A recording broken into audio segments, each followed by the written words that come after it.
right, there's our theme music coming to you from Suckville once again. It is He Mistook Her for a Swan, the emergency broadcasting system.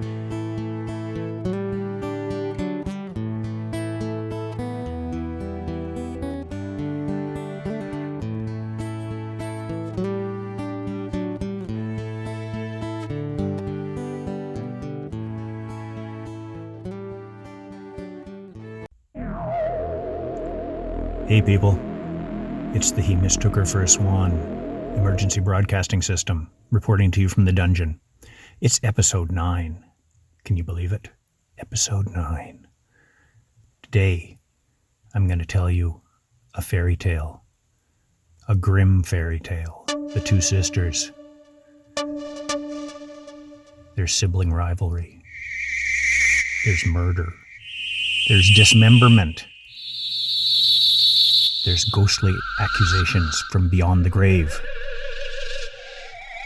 It's going to be fantastic. You are so going to dig this. All right? And what's more, we got Colleen back. So dig this, if you will. The Two Sisters, episode 9.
man. The Swan makes his room so morning.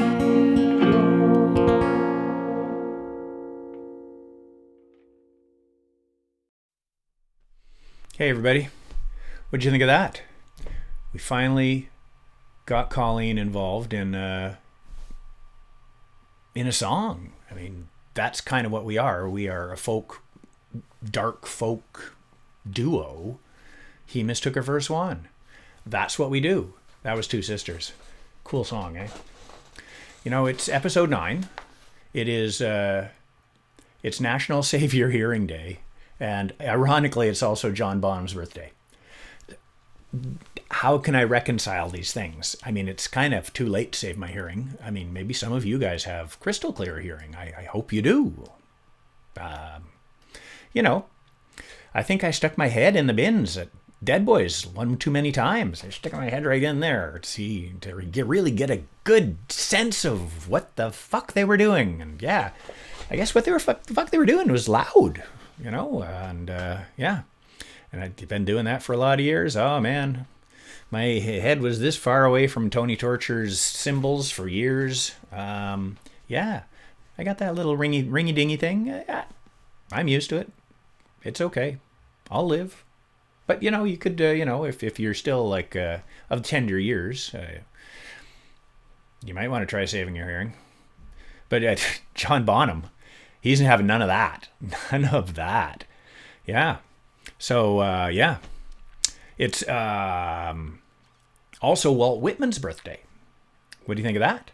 Walt Whitman, you know, my friend Caitlin and I, we sort of unilaterally decided that it was going to be National Poetry Year, and that was that. And if anybody, you know, had any questions about that, they can stick them in their ear. We don't care.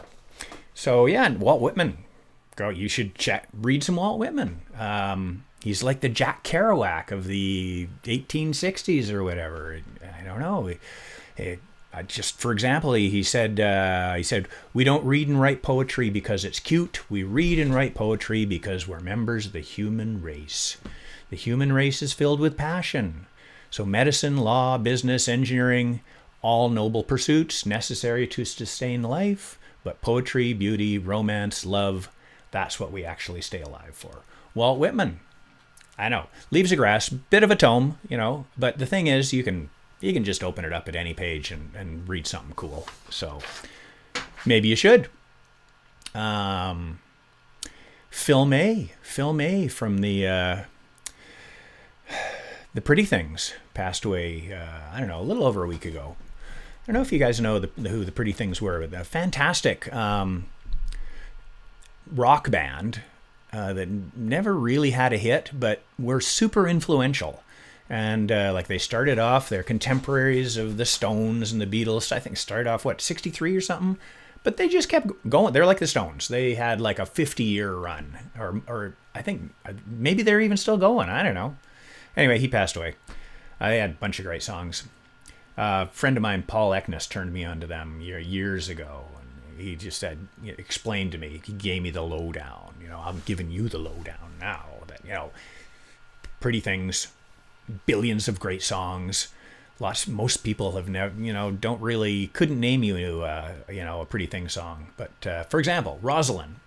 David Bowie did Rosalind on his pinups, his record of covers. Paul Eckness, singer of Duck and the Dorks. The Dorks did Rosalind. Did a killer version of it too. You know.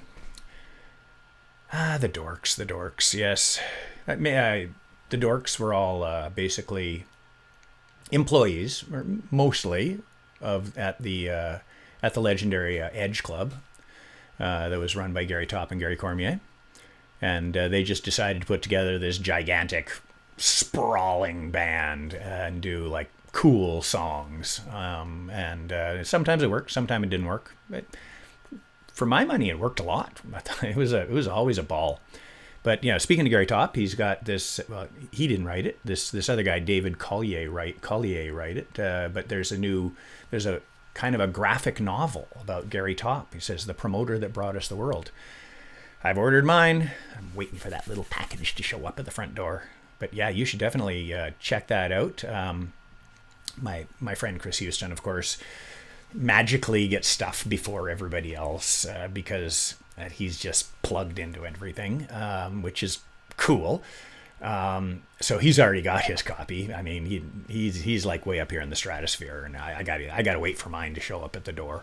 But he was telling me there's lots of cool stuff about, you know, the dorks, like the people that worked at the Edge, as well as, I'm sure, a million other fantastic and magical stories. So there you go. The two sisters. Let's just touch on that for a second. You know, very old song. Okay, so it was, somebody wrote it down in like 1650 something, but it had been around for a lot longer than that. I mean, just think of the contents here. You know, like two sisters, sibling rivalry, murder. So the one sister is kind of a sociopath, and she's jealous that of the other sister's boyfriend, and just says, "Oh, come on, let's go out, look at the lake or the river. It'll be fun. We'll have some fun together. Come on, sis."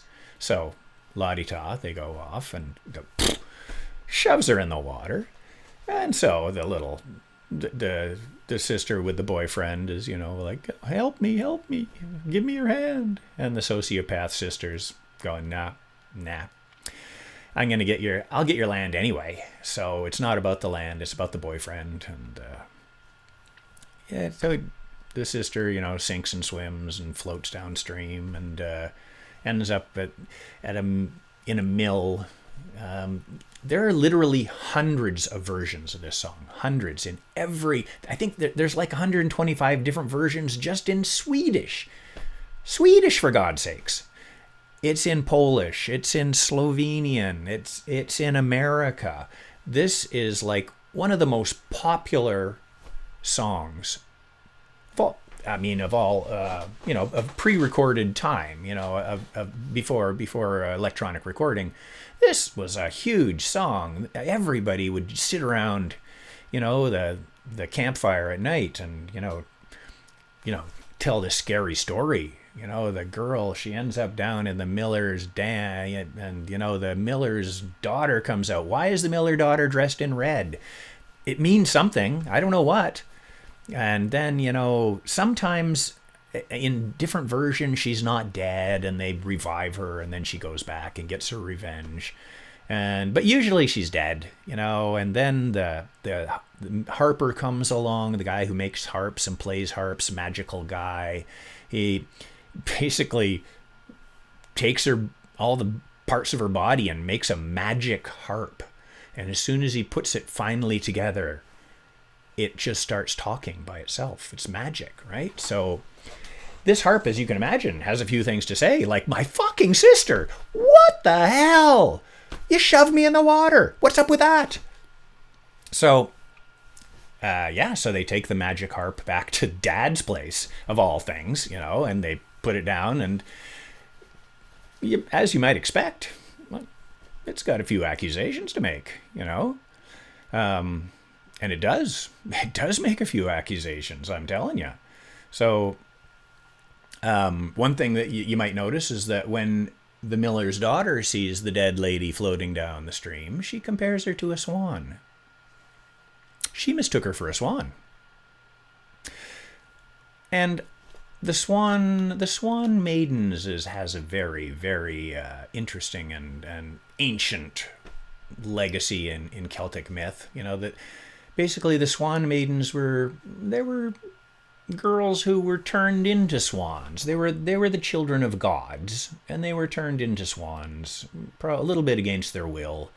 And a lot of time, there's lots of these myths with the Swan Maidens. A lot of these cases are where a hunter will capture the Swan Maiden and as soon as he captures her, she loses her swan powers, and then she just becomes kind of a regular lady, and he takes her home, and they tries to make believe that they're in this marital bliss situation, which they're not, because the second his back is turned and she can somehow find her swan magic powers again, she's out the fucking door and not to be seen again. So yeah,